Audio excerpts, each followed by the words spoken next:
I found strange drawings under my son's bed. I now know the horrifying secret he's been hiding. I always thought my son Wyatt was a gentle and innocent kid. That was until he started acting strange. I finally know the disgusting reason he's been acting so differently. I'd always feared something might be wrong with Wyatt. When I was a child, I was very different and not in a good way. I prayed I wouldn't pass it on to my kids, but I think that's exactly what happened. It started when my dad left me as a kid, and everything felt different after he left. It changed me in a horrifying way. The day my dad left, it always felt like there were sets of eyes following me from under the bed to the closet, and then back again. I'd walk past the closet and see movement in my peripherals, but I'd never turn fast enough to catch it. I always thought I was developing schizophrenia or something, but the truth was so much worse. The incidents in the closet grew over time. It'd be every 3 or 4 nights, sometimes 6, sometimes 10, just long enough for me to hope the thing wasn't coming back. But then I'd be laying in bed and a coat hanger would twist and squeak, or a toy block would tumble, or pages in a book would flip. One night, my closet door slowly creaked open. I pulled the covers down and finally saw what it was. My scream shook the town, and my mom was in my room in under 5 seconds flat. She'd been awake and trying to drink herself to sleep down the hall. My mom checked the closet but found nothing. I convinced her to let me sleep in her bed that night, but she was adamant it wouldn't become a habit.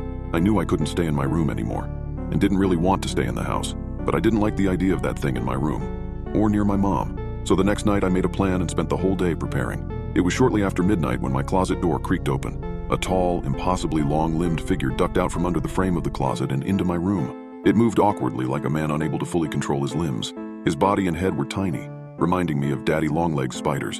The man had to curl under the ceiling as he approached my bed. He leaned over the tiny mound under the blankets and peeled them back to reveal clothes, strategically placed to resemble my body. And in the center, a knife pointed upwards taped to a mechanical toy trebuchet. Its trigger pin had a long string attached to it, which ran off the bed and behind the dresser along the wall, and to a mound of clothes in the corner, which I was hidden in. I tricked it. I pulled the string and the pin yanked out. The trebuchet snapped forward and the knife swung up, slamming into the tall man's face.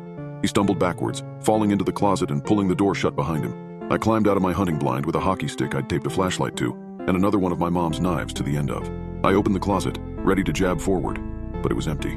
I turned on the ceiling lights and found a trail of strange dark blood from my bed to the middle of the closet. The blood disappeared in the middle of the floor. When my mom made me finally come in and sleep in my room again, my closet was normal. The tall man never came back. I eventually stopped thinking about him and grew up. I didn't think of the man again until I saw my son's drawings. Wyatt was kept separate from it, or so I thought. I thought it would never come back. I was at a parent-teacher evening at school for Wyatt. The teacher, Mrs. Boyle, thought Wyatt was a great kid, very intelligent and kind, with an expansive imagination. His creativity had typically produced very diverse work, but the past few weeks things had changed. He'd only been drawing one thing. It was a stick figure of a frightening, distorted-looking man, who was very tall. The man's arms and legs were long, too long for the tiny head and body, which were made up of small swirls and spikes. Wyatt had written, "Mr. Daddy Longlegs" on all of the drawings. My heart skipped a beat and I felt like I was not